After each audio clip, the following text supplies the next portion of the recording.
Je vous ai caché une clé Pass of Exile 2 à gagner quelque part. Peut-être qu'elle est par là, peut-être qu'elle est par là. Oh mais qu'est-ce que c'est? Un loot? Bref, à toi de le trouver. Grinding Gear Studio nous a posté la liste de tous les points de talent d'ascendance directement sur leur site. Je vous mettrai le lien évidemment dans mon article que vous trouverez en premier commentaire. Évidemment, je vous ai fait la traduction complète et organisée de tous les points de talent en français. Et vous allez le voir, ils sont déterminants pour faire un choix de classe. Enfin moi en tout cas, ça m'a ouvert les yeux sur pas mal de choses, vous allez voir, c'est assez croustillant encore une fois. Salut à tous, salut la guilde, j'espère que vous allez bien et vous êtes encore nombreux à regarder régulièrement mes vidéos sans être abonnés, donc pour soutenir la chaîne et ne pas manquer les builds à venir, n'oubliez pas de looter ce bouton rouge et d'activer la cloche. Sur ce, c'est parti.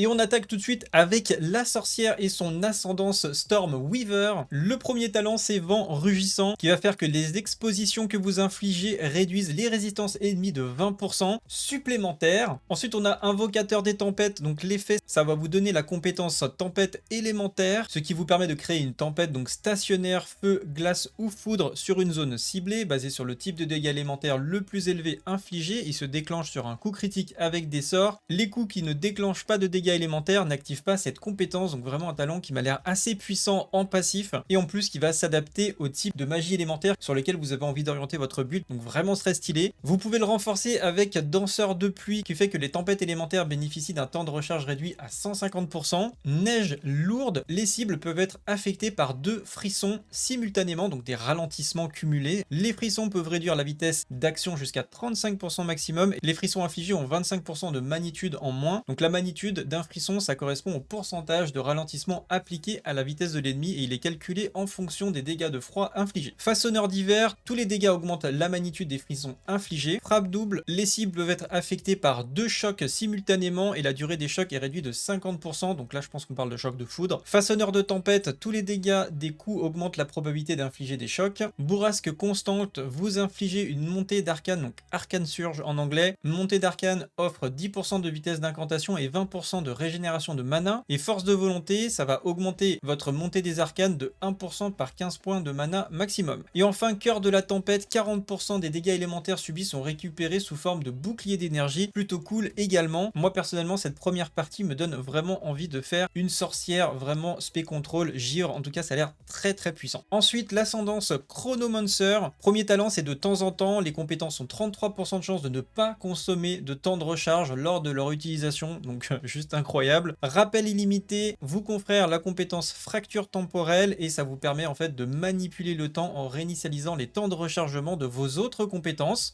Donc vous pouvez littéralement en fait jouer avec de temps en temps et quand vous avez un proc de temps en temps, hop, vous pouvez faire aussi lancer un sort, par exemple un sort vraiment très puissant et ensuite utiliser fracture temporelle pour encore le réinitialiser qui aura lui-même une chance de proc de temps en temps et potentiellement comme ça lancer des grosses séries de sorts enchaînés, ça peut être vraiment cool. Commandement ultime, ça vous donne la compétence gel prolongé, donc freeze time. Ça libère une vague massive qui fige le temps pour tous les ennemis affectés sur une durée déterminée et la durée est plus courte si l'ennemi a déjà été affecté auparavant. Donc d'ailleurs j'en avais parlé quand ils avaient présenté cette compétence, on se doutait bien qu'il y aurait une limite parce que forcément si on pouvait jouer à plusieurs avec cette compétence ça aurait pu être n'importe quoi, mais je pense que ça va être déjà très très puissant. C'est en gros un gros stun de zone sur toute la carte pour faire simple. Empreinte dans le sable, ça vous donne la compétence faille temporelle qui va laisser des traces de votre passé récent.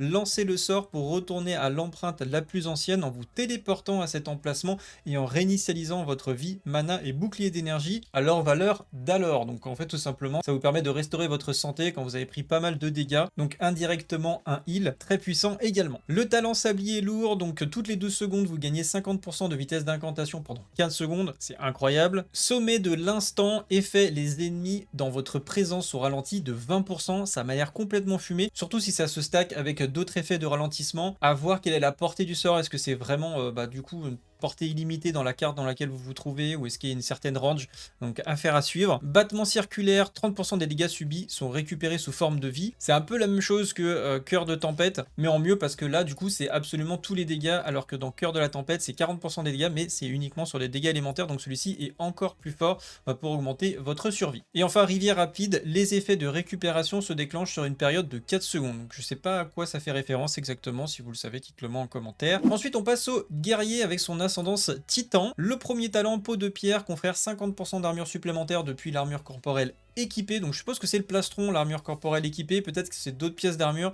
Mais en tout cas, 50% d'armure, c'est quand même beaucoup. Briseur de terre, les compétences de frappe ont 20% de chance de déclencher une réplique, un aftershock. Très stylé. Pouvoir ancestral, à chaque seconde que vous utilisez une compétence de frappe, eh bien vous êtes boosté ancestralement. Les compétences boostées infligent 20% de dégâts supplémentaires et ont une plus grande zone d'effet. Capacité colossale, ça vous permet de porter un coffre qui vous ajoute tout simplement 20 emplacements d'inventaire, donc très sympa. Forme massive, les effets des petites compétences passives augmentent de 50%. Impact écrasant, vos coups infligent des coups écrasants, donc des crushing blows, ce qui va appliquer un étourdissement majeur sur les ennemis qui sont prêts à être étourdis. Donc vraiment, vous allez augmenter considérablement les moments où vous allez étourdir vos adversaires, que ce soit les petites cibles entre guillemets, les élites, mais également les boss, parce qu'on a vu qu'on pouvait assez facilement contrôler les boss dans Path of Exile 2, et ça sera d'ailleurs vraiment très important de le faire. Et ensuite vous avez force surprenante qui va très bien être en combo avec impact écrasant, puisque ça va faire 40% de dégâts supplémentaires contre les ennemis sous étourdissement majeur. 40% c'est vraiment énorme. Et on finit avec lignée mystérieuse, tout simplement 15% de vie maximale supplémentaire, donc ça c'est insane. Deuxième ascendance du guerrier, eh bien c'est le Warbringer qui,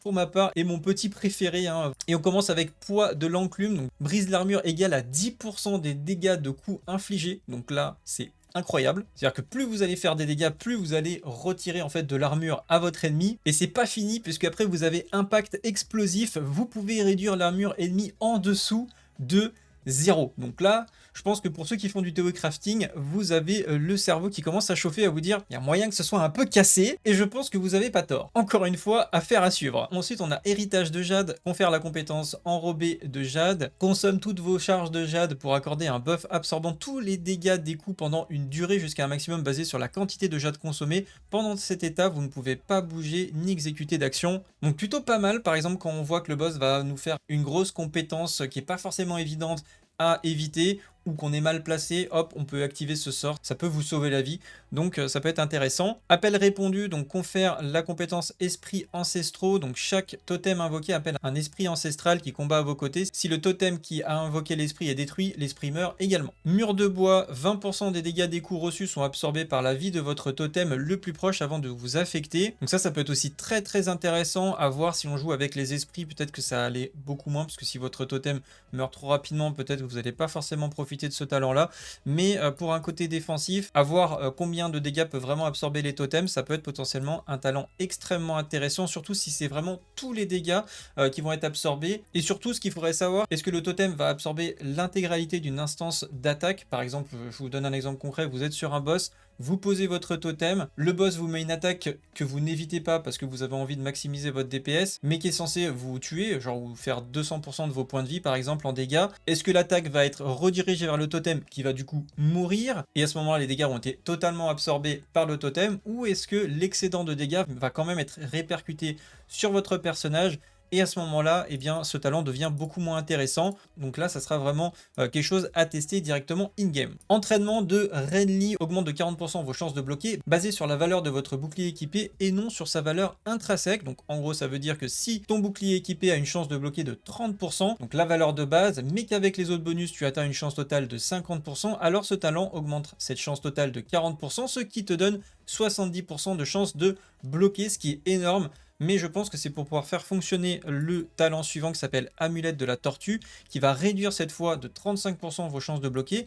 Mais par contre, ça vous permet de bloquer tous les types de dégâts lorsque votre bouclier n'est pas levé. Et ça, c'est vraiment génial. Ça vous permet de vraiment de profiter au maximum de votre bouclier, tout en gardant votre mobilité, sans être forcé de faire en permanence du blocage actif. Donc ça permet de vraiment rester beaucoup plus offensif, en gagnant énormément de survie. Donc à mon avis, ce petit combo là de talent est assez incroyable. Hurlement du chef de meute, les cadavres en votre présence explosent lorsque vous lancez un cri, infligeant 25% de leur vie sous forme de dégâts physiques. Donc ça peut être extrêmement intéressant pour nettoyer de la masse. Et pour finir, hurlement du grand loup, ça va tout simplement vous permettre d'ignorer le temps de recharge de votre cri de guerre. Donc à partir du moment où un mob va commencer à mourir, vous allez pouvoir optimiser vos dégâts en faisant des cris de guerre. Ça va être vraiment très stylé. Ensuite, on a la Ranger avec son ascendance Deadeye. Et le premier talent, c'est Avidité, qui vous donne 30% de chance lorsque vous gagnez des charges de de frénésie, et bien vous allez directement aller au niveau de charge maximum, donc le niveau maximum de vitesse d'attaque conféré par ce sort. Poursuite palpitante, les compétences bénéficiant de charge de frénésie consommées ont 50% de chance d'être doublées, donc pareil, qui va très très bien en combo sur le premier talent et qui vous permet de gagner encore plus de vitesse d'attaque. Œil de l'aigle, vous n'avez aucune pénalité de précision à distance. Visiblement dans Path of Exile 2, plus vous êtes loin de votre cible, plus vous avez de chances que vos projectiles ratent la cible, même si visuellement vous êtes évidemment en train de tirer dessus. À bout portant, les projectiles infligent 20% de dégâts supplémentaires aux cibles dans les 3,5 premiers mètres, mais les dégâts diminuent progressivement à 0% à partir de 7 mètres. Et dans l'autre sens, vous avez tir lointain, et bien les projectiles cette fois infligent de 0% de dégâts supplémentaires dans les 3,5 mètres et ils vont augmenter progressivement jusqu'à 20% à partir de 7 mètres. Donc ça peut être intéressant en fonction de votre style de jeu de soit prendre l'un ou plutôt l'autre ou tout simplement les deux afin de gagner toujours des bonus de dégâts quelle que soit la situation. Donc ça dépendra, comme on peut le voir dans l'arbre en fait ils sont à peu près au même niveau. Donc est-ce qu'on pourra prendre les deux ou est-ce qu'il faudra choisir un sur deux? Ça reste encore à définir. Munitions infinies, les compétences tirent un projectile supplémentaire, donc ça c'est incroyablement stylé. Tir sélectionné, vous appliquez une marque supplémentaire, donc à voir ce que c'est les marques exactement, ça je ne sais pas. Vent rassembleur, vous gagnez vent arrière lorsque vous utilisez une compétence et vous perdez tous les effets de vent arrière lorsque vous êtes touché. Donc vent arrière en anglais c'est Tailwind et c'est un buff cumulatif jusqu'à 10 stacks qui accorde 1% de vitesse de déplacement, 3% de vitesse de compétence et 15% au score d'évasion par stack. Et on peut le compléter avant que je lise la suite avec garde-vent. Si vous prenez ce talent, ça va faire que Tailwind vous accorde également une réduction de dégâts de 3% par stack. Ce qui fait qu'au total, quand vous avez les 10 stacks, vous avez 10% de vitesse de déplacement, 30% de vitesse des compétences et plus 150% au score d'évasion et 30% de réduction de dégâts. Je suis pas convaincu par garde-vent puisque vous n'êtes pas censé prendre de dégâts en fait avec ce talent, sinon vous perdez tous les stacks. Donc ça veut dire que vous allez prendre 30% de dégâts en moins uniquement sur l'attaque que vous allez prendre. Ce qui à mon avis peut être assez négligeable, sauf peut-être sur certains boss. Donc à voir si vraiment on va jouer avec ce dernier talent. Ensuite pour le Hunter, on a l'ascendance Pathfinder avec alchimie connectée. Donc vous gagnez 50% de charge supplémentaire pour les flacons. Et ensuite on a élixir persistant. Les effets de flacons de vie ne sont pas supprimés lorsque la vie non réservée est remplie, mais ne se cumule pas en file d'attente. Donc avec ce talent, en gros, moi ce que j'ai compris, c'est que l'effet du flacon continue même après que votre vie soit pleine, ce qui signifie qu'il ne s'interrompt pas. Vous bénéficiez toujours des bonus supplémentaires du flacon, donc régénération par exemple, résistance, etc., même si vous n'avez plus besoin de soins. Limitation, c'est que les effets du flacon ne peuvent pas s'empiler en file d'attente, c'est-à-dire s'accumuler, et si vous utilisez un nouveau flacon pendant que l'ancien buff est actif, et bien le nouveau remplace l'ancien. Par exemple, vous utilisez un flacon qui soigne 500 points de vie en 5 secondes et ça donne un bonus de 20% de résistance au feu sur sa durée. Sans ce talent, si votre vie est remplie en 3 secondes, l'effet s'arrête. Avec ce talent, la résistance au feu reste active pour les 2 secondes restantes, même si vous n'avez plus besoin de soins. Voilà, je pense que c'est plus clair comme ça. Ensuite, on a contamination contagieuse. Le poison le plus puissant sur les ennemis que vous tuez se propage aux autres ennemis dans un rayon de 1,5 m. Ça a l'air vraiment très puissant. Juste, je trouve la range peut-être un peu trop petite. Ensuite, toxicité accablante, double le nombre de poisons que vous pouvez infliger aux ennemis, mais réduit leur durée de 35%. Ça m'a l'air turbo fumé comme talent. Ensuite, on a mélange alchimique, confère diverses compétences de flacons qui consomment des charges pour infliger des effets spécifiques. On a poisonneuse concoction, lance une fiole infligeant des dégâts de chaos non armés dans une zone avec des effets accrus sur le poison. Fulminating concoction, lance une fiole infligeant des dégâts de foudre non armés dans une zone tout en appliquant une exposition à la foudre. Shattering Concoction lance une fiole infligeant des dégâts de froid et donc du coup ça augmente les résistances au froid, et pareil pour le feu. Et on finit avec Bleeding Concoction qui cette fois va augmenter les effets de saignement. Sagesse du voyageur accorde 5 points de compétences passives propres. Assaut de course réduit de 30% la pénalité de déplacement lorsque vous utilisez des compétences en mouvement. Et enfin poursuite implacable, votre vitesse n'est pas affectée par les ralentissements, donc ça c'est aussi très très fort, ça vous évite de prendre des contrôles à ce niveau-là. Ensuite on a la Witch ou ensorceleuse. Je l'ai laissé Witch parce que je ne sais pas exactement quelle va être la traduction officielle française. Et on commence avec son ascendance Blood Mage ou la mage de sang. Et le premier talent c'est sanguinité, donc ça vous donne la compétence vestige de vie. Boit le sang des ennemis pour restaurer votre vie. Lorsqu'elle est active, les ennemis que vous tuez peuvent créer des vestiges de vie. Les coups critiques contre un ennemi génèrent un vestige. Toutes les quelques secondes, ramasser un vestige de vie restaure votre vie et peut dépasser votre maximum de vie. Donc ça vous permet d'augmenter considérablement votre vie. Ils l'ont dit lors d'une interview que ça pouvait même doubler quasiment votre total de points de vie. Ce qui va être évidemment important pour le build puisque vous allez devoir consommer vos points de vie pour lancer des sorts, etc. Donc vraiment ce sort va être très important. Siphon de vitalité, 10% des dégâts de sort sont aspirés sous forme de vie. Donc ça veut dire que tous les dégâts que vous allez faire vont vous soigner tout simplement. Ce qui est vraiment très très fort pour le coup. Plaie ouverte, vos malédictions ont une durée infinie qui peut être fou dans certains cas. Par exemple si on a un dot et qu'on peut le poser, il restera jusqu'à ce que le mob meure. Épine sanglante, gagnez 10% de dégâts comme dégâts physiques supplémentaires et les dégâts élémentaires contribuent également à l'intensité des saignements. Pointe sanglante augmente les dégâts critiques de 1% par tranche de 40 points de vie. Fendre la chair confère une chance de coup critique de base de 15% pour les sorts. Blessure béante, ça fait que 25% des dégâts que vous êtes censé subir sont tout simplement évités, mais elle est perdue ensuite sur 4 secondes. Donc ça c'est vraiment très très fort en général dans pas mal de builds ou de jeux quand je veux voir ce genre d'effet, surtout quand vous avez du vol de vie à côté, ça va vous permettre de vraiment lisser notamment les gros pics de dégâts, ce qui a vraiment pour effet d'augmenter considérablement votre survie, donc ça c'est incroyablement fort. Et enfin pouvoir écarlate gagne un bouclier d'énergie basé sur l'armure corporelle équipée comme la vie supplémentaire, donc encore une fois un bon talent qui va augmenter considérablement votre survie, donc le build a l'air incroyablement tanky si vous voulez mon avis. Ensuite pour la witch on a l'ascendance infernaliste et le premier talent c'est chair altérée avec 20% de dégâts de froid subis vont être convertis en dégâts de feu ou 20% de dégâts de foudre ou 20% de dégâts physiques. Le regard de Beda réserve 25% de vie conférant plus 10 mana maximum par tranche de 5 points de vie maximum. Volonté de Beda qui va réserver 25% de points de vie qui vous permet de conférer 10% d'esprit maximum par tranche de 25% de vie maximum. La main de Beda pareil réserve 25% de vie conférant plus 10 d'énergie maximum par tranche de 5 points de vie maximum. Possession démoniaque, donc là ça va vous donner la forme démoniaque, c'est la fameuse forme qu'on avait vue en vidéo qui vous transforme en démon et ça augmente considérablement la puissance des sorts. C'est dommage on n'a pas la valeur exacte à ce niveau là. Chaque seconde passée dans cette forme consomme de la flamme infernale, vous retournez à la forme humaine si toute la flamme infernale est consommée. Donc ça c'est un talent qu'on va voir juste après.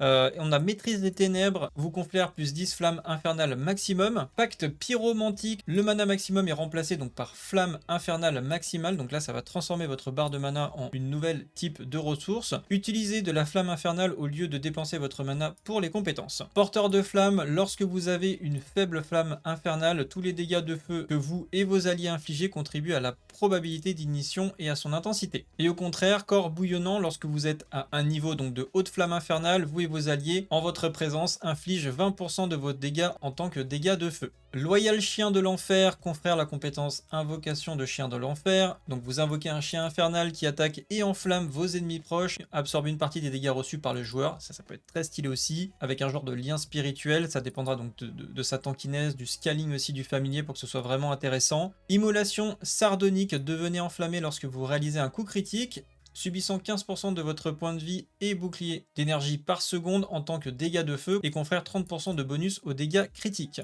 Donc un talent vraiment pour s'orienter encore plus Glass Cannon. Ensuite on a la classe de mercenaire avec son ascendance Gemling légionnaire, donc qui pourrait se traduire par légionnaire gémé. Premier talent c'est potentiel cristallin, plus 10% à la qualité de toutes les compétences. Gemme implantée ajoute plus 1 au niveau de toutes les compétences. Chromaturgie avancée réduit le coût des compétences de 30%, mais les gemmes de compétences nécessitent 30% de caractéristiques supplémentaires. Efficacité intégrée accorde 3 emplacements de compétences supplémentaires. Certi de gemmes, vous pouvez utiliser 2 copies de la même gemme de soutien dans les compétences différentes. Donc vraiment j'ai l'impression que cette ascendance ça vous permet un petit peu de booster énormément les mécaniques de base, voire de tricher un petit peu. Et là il va falloir vraiment faire beaucoup de tests parce que ça ouvre beaucoup de possibilités en fait. Ensuite on a infusion traumaturgique avec des résistances en fonction des gemmes de soutien que vous allez sertir. Ensuite, capacité adaptative, les exigences de caractéristiques de gemmes peuvent être satisfaites par votre caractéristique la plus élevée. Et enfin, efficacité améliorée, les bonus inhérents à l'intelligence, à la force et à la dextérité sont doublés. Ça, c'est plutôt très fort aussi. Ensuite, on a l'ascendance Witch Hunter, donc chasseur de sorcières en français. Le premier talent, c'est maître d'armes, qui va convertir 20 points de compétences passives en points de compétences d'ensemble d'armes. Tueur impitoyable, qui va vous donner le sort Curling Strike. Ça va vous permettre de tuer tout simplement les ennemis normaux lorsque leur point de vie est à 30% au moins, donc c'est une sorte d'exécution, l'ennemi meurt, clair, net, précis. Et ça fonctionne aussi sur les ennemis magiques, rares ou uniques, et ils ont un seuil respectivement à 20%, 10% et 5%, donc vous pouvez a priori exécuter les autres types de monstres. Est-ce que les monstres uniques c'est considéré comme des boss?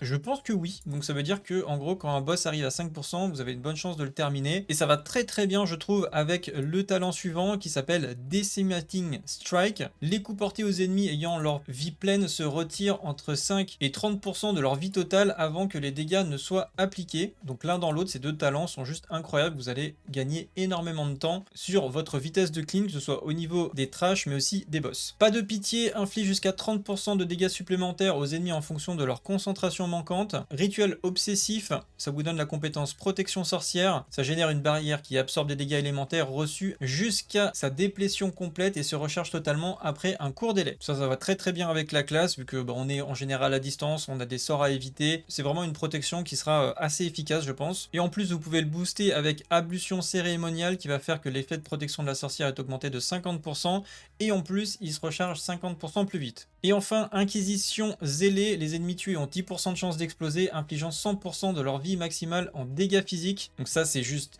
insane, et les chances sont doublées contre les ennemis morts-vivants et démons. Donc vraiment, moi je trouve ce talent incroyable, puisque là, 100% de leur vie maximale, c'est-à-dire que ça devrait toujours scale dans la carte dans laquelle vous vous trouvez, et le talent devrait vraiment rester tout le temps efficace, peu importe à quel niveau vous allez jouer. Et enfin, le moine avec son ascendance acolyte de Shayula, et le premier talent c'est Doute Vorace. Le vol de mana devient instantané. Question consumante, vous ne pouvez pas recharger votre bouclier d'énergie, mais par contre le vol de mana va restaurer également votre bouclier d'énergie. La question étant de savoir est-ce que tous les mobs du jeu ont de la mana. Si c'est le cas, c'est incroyable parce que ça veut dire que vous allez leash en permanence du shield et que vous allez avoir tout le temps comme ça de la restauration de manière très importante. Don de Shayula, vous avez plus 10% à la résistance au chaos maximum et les résistances du chaos sont donc doublées. Réalité déchirante, vous avez soit 23% de chance de gagner 25% de dégâts infligés sous forme de dégâts du chaos supplémentaires, ou 13% de chance de gagner 50% de dégâts infligés sous forme de dégâts de chaos supplémentaires, ou 7% de chance de gagner 100% de dégâts infligés sous forme de dégâts du chaos supplémentaire. Donc c'est une sorte de nouvelle variable de coût critique ajoutée à votre fiche de personnage qui est vraiment très puissant, je trouve. C'est un genre de nouveau coefficient multiplicateur, donc très bon talent à ce niveau là. Rêve éveillé confère la compétence dans la brèche, ça va créer une brèche autour de vous, donc permettant de collecter des flammes de Shayula pour des buffs. Rêve lucide, l'effet et la durée des flammes de Shayula sur vous sont doublés. Embrasser les ténèbres retire tout l'esprit, ça va définir votre réserve maximale de ténèbres à 100. Pour chaque vie ou bouclier d'énergie perdu, au lieu de subir des dégâts, ça vous donne une charge de ténèbres qui va rester 10 secondes et vous avez plus 5 de réserve maximale de ténèbres par niveau. Donc en gros, vous gagnez une nouvelle ressource qui va vous permettre de faire des nouvelles choses. Saisir le vide, gagner 1% de dégâts en tant que dégâts de chaos supplémentaires par tranche de 20 ténèbres non réservées. Silence intérieur réduit de 50% la durée de réservation des ténèbres. Et enfin, pour le moine, on a l'incendance invocateur. Et le premier talent, c'est Guide-moi par la grâce, où vous gagnez un d'esprit pour chaque 6 points de bouclier d'énergie sur l'armure équipée, un d'esprit pour chaque 15 points d'évasion sur l'armure équipée. Mais par contre, vous ne pourrez plus gagner d'esprit à partir de votre équipement. Ensuite, on a Protège-moi du mal. Le score d'évasion accorde également des réductions de dégâts physiques égales à 40% du score d'évasion. Ça, c'est très fort. La foi est un choix qui vous donne la compétence méditer. Ça se canalise pour recharger votre bouclier d'énergie, permettant de dépasser jusqu'à 2 fois son maximum normal. La canalisation se termine si vous subissez des dégâts ou si le bouclier atteint son maximum doublé. C'est plutôt intéressant, mais potentiellement contre-productif dans le cadre de speed farm, etc. Donc, je suis pas vraiment convaincu par ce sort. Je suis la tempête de neige, gagner 10% de dégâts en tant que dégâts de froid supplémentaires. Les ennemis gelés créent un sol glacé. Je suis le tonnerre, 10% de dégâts sous forme de foudre, 25% de chance que les ennemis choqués créent un sol électrifié. Et je ferai rage, confère la compétence avatar libéré, donc ça va accumuler la fureur libérée en infligeant des altérations élémentaires. Une fois la fureur maximale atteinte, elle est consommée pour augmenter fortement vos capacités élémentaires pendant une durée limitée. Bon, on ne sait pas combien exactement, encore une fois ça aurait été bien que ce soit précisé ici. Je pense qu'on le verra quand on passera notre souris en fait sur le talent. L'âme coule éternellement, les gemmes métaskill gagnent 35% d'énergie en plus, donc ça peut être vraiment sympa pour des builds avec des activations automatiques de sorts. Détruis mes ennemis, les coups critiques ignorent les résistances élémentaires des ennemis qui ne sont pas négatives. Et enfin, disperse-les au vent, confère la compétence expression élémentaire, qui va créer une explosion élémentaire basée sur votre force ou votre dextérité pour des projectiles puissants, ou sur votre intelligence pour une onde destructrice lorsqu'un coup critique de mêlée est réalisé. Ce qui peut être également extrêmement fort pour faire beaucoup de dégâts de zone et faire du speed farm, donc pour compenser pourquoi pas certains autres talents. Pour l'instant, mes 3 favoris, c'est la sorcière Stormweaver, le guerrier Warbringer et le mercenaire Witch Hunter, ça me semble être vraiment des builds un petit peu broken. Mais je suis très curieux de voir qu'est-ce que vous en pensez, quel est le build selon vous qui est le plus cassé actuellement dans les ascendances comme ça à vue de nez. Dites-le moi donc en commentaire. En tout cas, quand vous verrez cette vidéo, je serai peut-être en live Twitch, donc n'hésitez pas de me faire part de vos retours directement dans le chat. Vous pouvez me voir si je suis en direct directement sur camilhubs.fr, là ça passe en ligne à droite. Et n'hésitez pas de nous rejoindre sur le Discord pour pas louper le théorie crafting et trouver du monde avec qui jouer. En tout cas, pour ma part, c'est tout pour aujourd'hui. J'espère que cette vidéo vous a plu. Si c'est le cas, likez, partagez, abonnez-vous. On se retrouve dans la prochaine. Salut à tous, c'est le Egil. Ciao, bye!